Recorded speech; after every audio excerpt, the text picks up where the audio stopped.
Many of our communities don't even have public transportation. And so I might have a ride to the doctor's office, but now how am I going to get to the pharmacy? Well, I don't have Yeah. to worry about that anymore. It's a barrier buster because the pharmacy is now inside the doctor's office. The second piece for me is that pharmacist becomes a part of your treatment team. They're going to the same staff meetings. They're in the Hmm. same medical record. They're part of the morning huddles discussing who's coming in for the day. And you get a really great service and a relationship with that pharmacist that you're not going to get at a large chain pharmacy where they don't know you. Yeah. You hand them a script, they fill it for you. Do you have any questions? But they're not really connected to your treatment. And that makes a big difference for the people that we serve.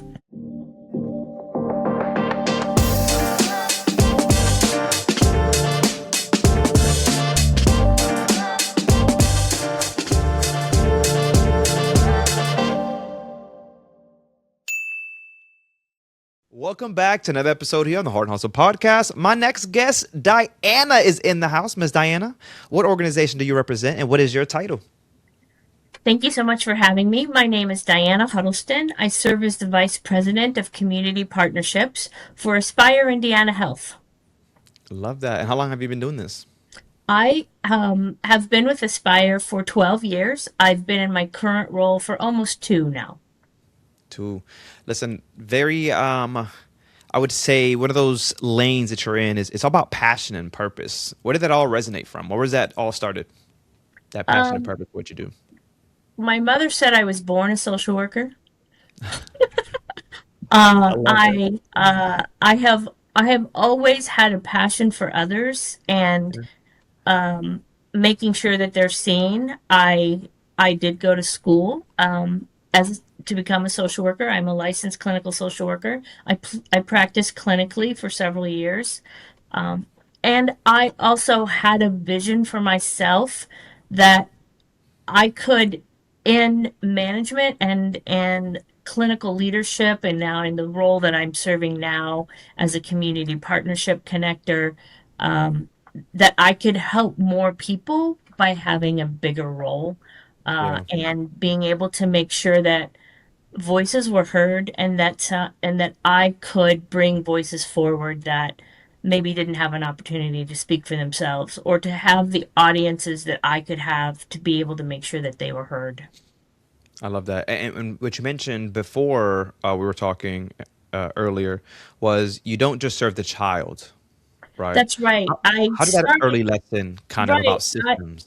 I started out my career as a clinical social worker, as a child and adolescent therapist.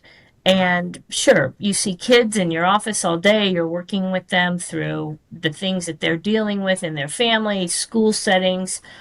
But you don't just serve that child. That child comes with a set of adults. They come with a set of educators, community folks that are around them. Their faith-based community is surrounding them, and you have to have these connections with everyone. Mhm. And you have to be able to serve and have an understanding of where that child's going in the morning, what classroom are they in, who are they speaking to all day long, who are they connecting to in the evenings. And it helped me early on in my career, and I hope others will hear this, is that you may be serving one person that's your identified patient, client, but they come with a whole village of folks that you need to have an understanding about and connection with. I agree. I agree. I'm in that space of helping others, and what I really it is really takes a village. Hmm. I work with a high school, and yesterday I get to speak, and we're talking to alumni that graduated in the 70s, are still giving back, 10, 20, 30 years later, and have been because they understand, and they still live in the communities. They understand how Hmm. important it is, Hmm. right, to impact the school and what happens when the school does well and the community does well and the kids start to feel, what, and it all because everybody was impacted. It wasn't just a student, right? We're Hmm. helping from all levels. And then yesterday I remember that I went through some things in my life, and I felt School for me was that teacher, those teachers that see me for Hmm. who I was, Hmm. right? Hmm. Not for the person that I was being at that moment. So it definitely everywhere. We all have to be a part of that, especially in our young kids' lives, because it's not about us. It's about our young kids. Correct. And I like this. I love this. I love this. You told me this as well. You're clinically trained unicorn is what it was, I right? am. It's an unusual position for me to be in as a licensed clinical social worker, right? Usually the Yeah. people that are in my current role, people that I meet are business management, right? They have MBAs. They've studied marketing, and I am different in that while I am a licensed clinical social worker, I think because of all those early experiences I had and understanding that I had to make connections in the community, I got really good at that too. And I think, and that I'm an extrovert. A lot of people in social work are more introverted. They like the one on one. I like being out and about. I love a good meeting. I love being in the community. I love watching the group dynamics. And so then what I can bring is for all those business minded folks that I might be meeting in the community, I can talk their language. I can make connections with them, but I also help them understand that clinical knowledge of the people that we're serving and how they can help us and then also bring to life like, those voices and helping the business community understand the people I'm serving are probably your employees. They're your customers. They're the people that you're connecting with in the community, and it it all matters. Yeah. And Aspire serving 40,000 clients, I believe you mentioned last time, Yes. with Oh, everything from behavioral health to employment, which makes it a different model. Like, how does this model work and why does it work? I think it works really well for us. We have two really large designations. We have other designations, but the first two are that we are a federally qualified healthcare center, which means we can be your doctor. We can be your primary care. We can now offer you some specialty services. We can offer pharmacy. And that's not all you need. So we are also a community mental health center where we can be your therapist. We can work with you if you need psychotropic medications to help manage some of the mental health issues that you're dealing with. We can be your care coordinators. We can be your life skills instructor. We can help you with housing. We can be your landlord. We can help make sure that you are connected to entitlements that you might be eligible for. We can be your employment coach. We can help you with a resume. We can walk alongside you as you're making that first step into getting back into employment. And we can help you make sure that you are able to have the employment at the highest level of which your recovery can tolerate. So many people that we work with are underemployed, and we want to help them continue to be successful and grow in their employment journey. Mm, And all of that works by us seeing you as a whole person. So I love our model and our mission of meeting you where you are, but also seeing you as a whole person. yeah. And it's not just that you're a diagnosis, or that you have this medical condition. You have those things while you're a community member, an employee, trying to raise your own family, and making sure that we can meet you there really makes a difference. You said underemployed. For those that may like, what does she mean, Diana, but by Well, unemployed? Go so ahead and tell us a little bit about that. underemployed may mean that I actually have 2 years of college. Maybe I have an associate's degree and I'm working in fast food, because that's where I could get in, because of maybe the recovery that I'm going through, the mental health issues that I've been dealing with. And so, what I want you to do is be able to maintain that employment And Yeah. at the same time, we're going to work with you to make sure that if you have an associate's degree in business or marketing or a medical assistant, I'm going to help you work towards getting experience and getting employed in that way too. Mm. The other thing that can happen is that people find part-time jobs when they're really able to work a full-time job. So let's work towards what can we do to make sure that we get you into a full-time employment situation. Yeah. No, it makes a lot of sense. And with so many different lanes that you guys are offering as well, 40,000 people, that you times that by maybe two, three, you're really serving a lot of individuals. How do you communicate some of these things? Do you ever feel like there's a lack of maybe communication in someone saying, hey, you're here for this, but we actually have, all these different umbrellas? Yeah, it starts really for us with our same day access. We really try to have this notion of no wrong door. So just come see us, right? We're Mm. going to talk with you. We're going to learn about you. We're going to do what we call an initial assessment. And we're going to outline for you what, with your support, what we think is going to be beneficial for you and where you'd like to start. And then we can start to offer those services. And, somebody may come to our door and they're like, I need housing. I need Hmm. someplace to live for my family. We're struggling. And so that's where we start. It doesn't mean that I also don't want to take your blood pressure and I want to make sure that you're physically okay. It doesn't mean that eventually I also want to connect you to a therapist to work on maybe some trauma that I'm recognizing that you're experiencing. But I'm going to start.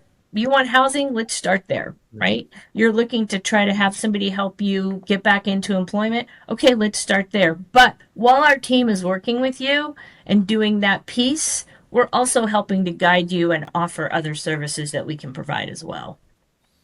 One of the services that you were really excited about mentioning the last time that we spoke, the first time we spoke actually, was about embedding that pharmacy within the clinics. Like, Yeah. what kind of impact does that make on the client, and does the outcome and the trust? Like, there's so many different factors that happen just Yeah, I implementing think that. that's one of our newest endeavors is that we've recently opened two of our own pharmacies right inside our clinic. Um, for us, it made a lot of sense to own and operate our own pharmacies. We Uh-huh. were able to work with a really great partner to help us do that.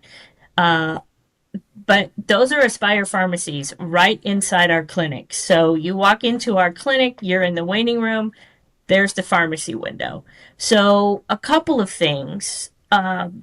Transportation is always an issue. Many of our communities don't even have public transportation. And so I might have a ride to the doctor's office, but now how am I going to get to the pharmacy? Well, I don't have Yeah. to worry about that anymore. It's a barrier buster because the pharmacy is now inside the doctor's office. The second piece for me is that pharmacist becomes a part of your treatment team. They're going to the same staff meetings. They're in the Hmm. same medical record. They're part of the morning huddles discussing who's coming in for the day. And you get a really great service and a relationship with that pharmacist that you're not going to get at a large chain pharmacy where they don't know you. They Yeah. You hand them a script, they fill it for you. Do you have any questions? But they're not really connected to your treatment. And that makes a big difference for the people that we serve. It also allows us, because of our designations that I mentioned, to be able to offer some discounted pharmacy costs through some federal programs that we are able to connect with, and then to pass those on to folks. We're also able to offer free courier service. So we've had our couriers meet you in a parking lot, meet you at your office, meet you at your home to make sure that you get your meds on time. Wow. And that makes a huge difference to our patients. 100%. How many locations do you guys have currently? Um, Currently, we serve 6 counties in central Indiana. We have 8 clinics. Two of our clinics have pharmacy, but anyone at any of our offices, we can connect to our pharmacist and then we can deliver those meds to you. Wow, wow. How many years have you been now with Aspire? I think you I've mentioned at been the with beginning. Aspire to be 12 years in April. So you must have seen a lot of growth. I mean, even to the pharmacy, like Yeah. that's a huge impact for the Yeah. community. Right. When I came to Aspire, we were not a federally qualified healthcare center. So Wow. we were a traditional community mental health center, and we had very large housing and employment programs that were terrific. But what we saw, what was lacking is our patients needed medical care. They needed Mhm. that continuity. They needed that integrated model. And so we worked really hard to get that designation. And then to open those clinics, we're on our seventh, eighth year now of being a federally qualified healthcare lookalike, and and to have that integration. And if you've ever had the experience of trying to have two of your doctors have a conversation with each other, it's not easy. But again, they're in the same space. They share the same medical record. They're going to the same staff meetings. You get better care. Yeah. I Uh, mean, for real, like it's a team effort, right? mhm, Like mhm. when you talk about two different doctors that are now on the same team, of course it becomes a little difficult, but you're telling me we're all on the same team, we all have the same mission. I can Mhm. imagine, like, I just love hearing that. Like, I can imagine everything's there, as you mentioned. Every one, I don't have to go to another place. I could just go one place, get my prescriptions, saving gas money, saving time. Oh man, saving a headache. That's I love right. this. That's I right. love this. Yeah. Yeah. And you kind of mentioned, really the need still of the community. The community's in a tough time as well when it comes to just funding, right? Are you Yes. guys being affected by that, or have you guys? There's some organization that said, we're not affected because we weren't always focused on these certain type of grants. But where you guys stand in this kind of Yeah. hectic It's time? it is difficult times for sure. I think that we've done a good job in positioning ourselves in that we are very diverse. We do have a very robust grant team. They're writing many grants a month. Nice. We have local, state, federal, but because of our designations, we're also able to get some federal funding, state funding, local county funding. And then because we can take all insurances, including Medicaid, Medicare, we can bill for some of the services. Yep. But we also don't turn anyone away, right? And so that's when that other funding, those grants come into place, because if you came in our doors and you had no ability to pay, we're going to work with you. We're going to figure it out. And we're going to have you work with navigators to see what entitlements you might be eligible for, but we're going to serve you, and that's how that comes. Now, it's great that we're diversified, and we've seen some federal funding dry up. We've seen Yep. federal funding be cut one day and then reopen the next day this year. We've seen the states take a step back so they can reevaluate where they want to go, and of course that affects us. And we have to strategically, as leadership, make really strong decisions to continue to make ourselves be able to serve our community. And we've made some good decisions so that we have not stopped any programming. We're continuing to serve. We're continuing to grow, but we have to be really smart about it. Yeah, I honestly, and tell me if I'm kind of losing it here, the pandemic made us think differently, right? Made us really pivot and shift.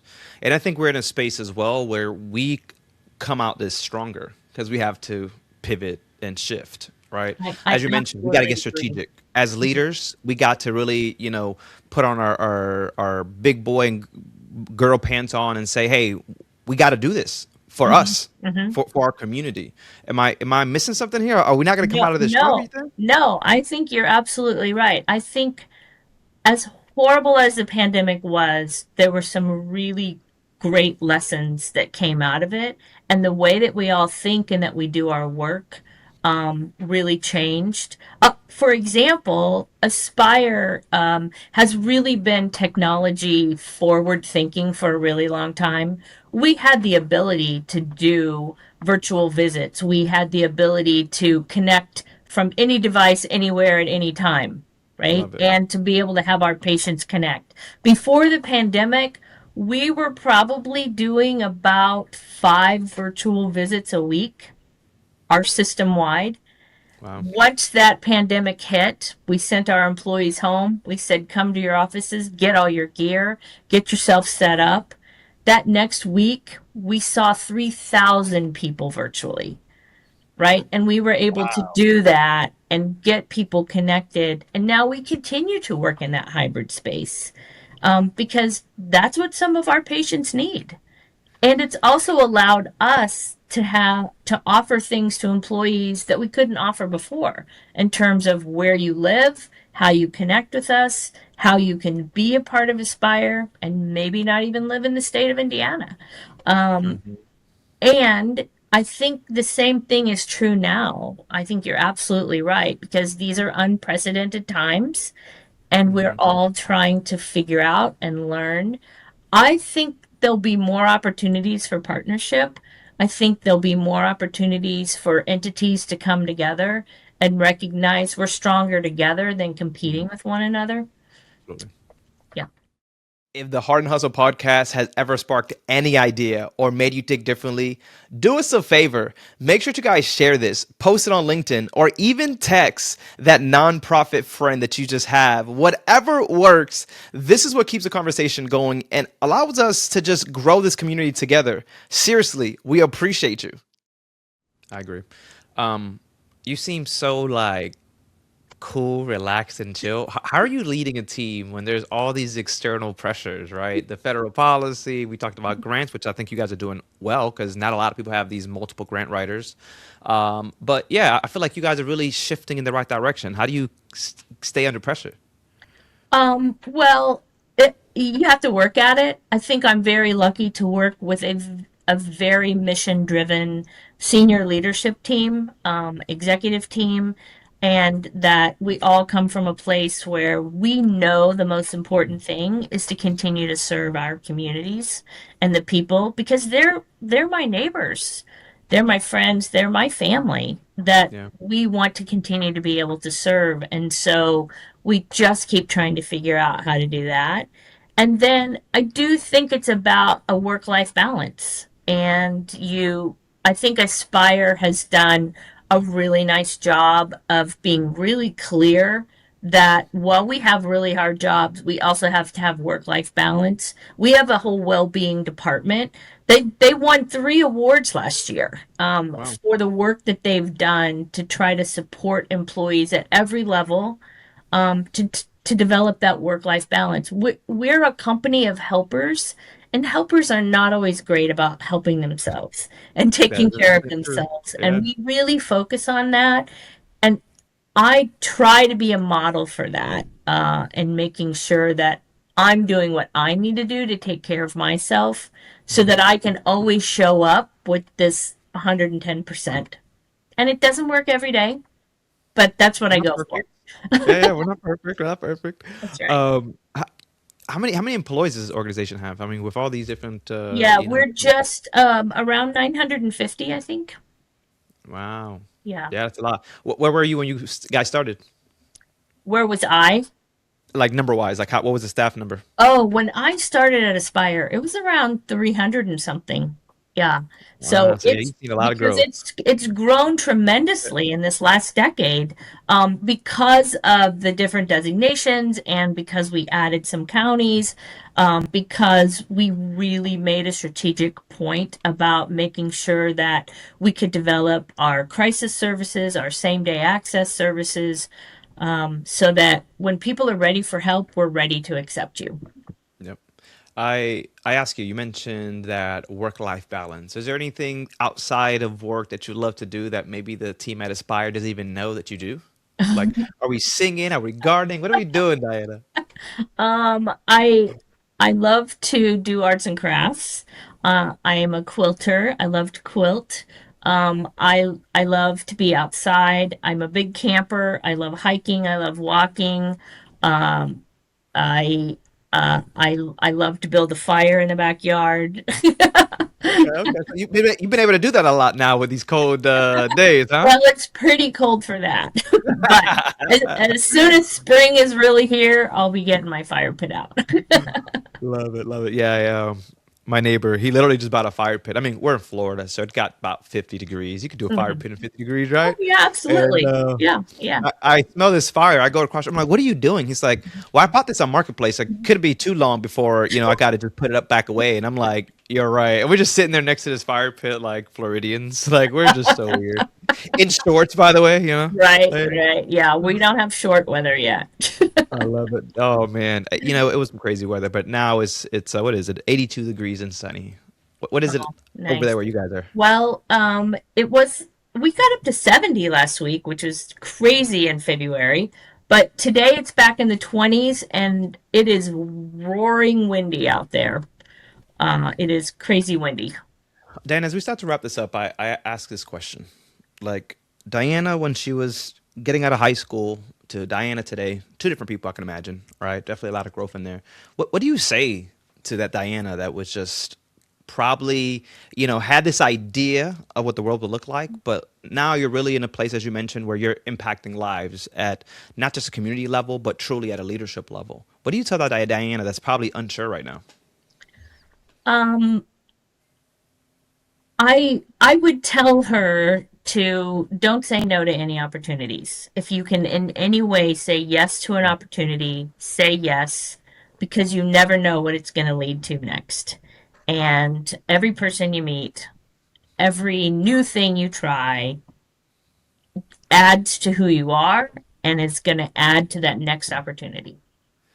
All right, so I got to ask because you said it. So, is there an opportunity that you said yes to that you didn't realize was on the other side of that door that you can share?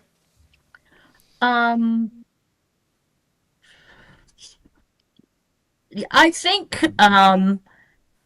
I think coming to Aspire, like I was really interested in trying to use my skill set and take it take it somewhere else. Like I had been at another entity for 18 years, and I obviously grown a skill set. I was on leadership in that organization, but I wondered what could I do with what I already know somewhere else, and saying yes to Aspire when it was a 300 some person community mental health center, and now what I've been able to experience and do, and the people that I've met, the travel that I've been able to do to our nation's capital for Aspire, like that would have never happened, right? And to Yeah. be able to sit in the rooms that I've been able to sit in and have the conversations, um, I couldn't have seen that, but I'm so grateful for it.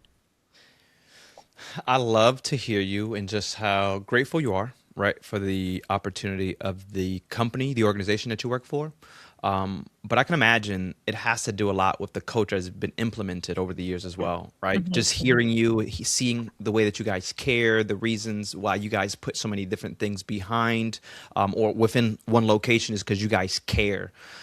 Is that the culture that has been built at Aspire for those that may Absolutely. want to Right. stop one day? Aspire is celebrating 60 years this year. This is our 60th year anniversary. Wow. And I came at a time where I've now worked under three CEOs. Um, the first one was here 40 some years, right? And really led and did a tremendous job of having that vision and for a vision even past when he would be leaving.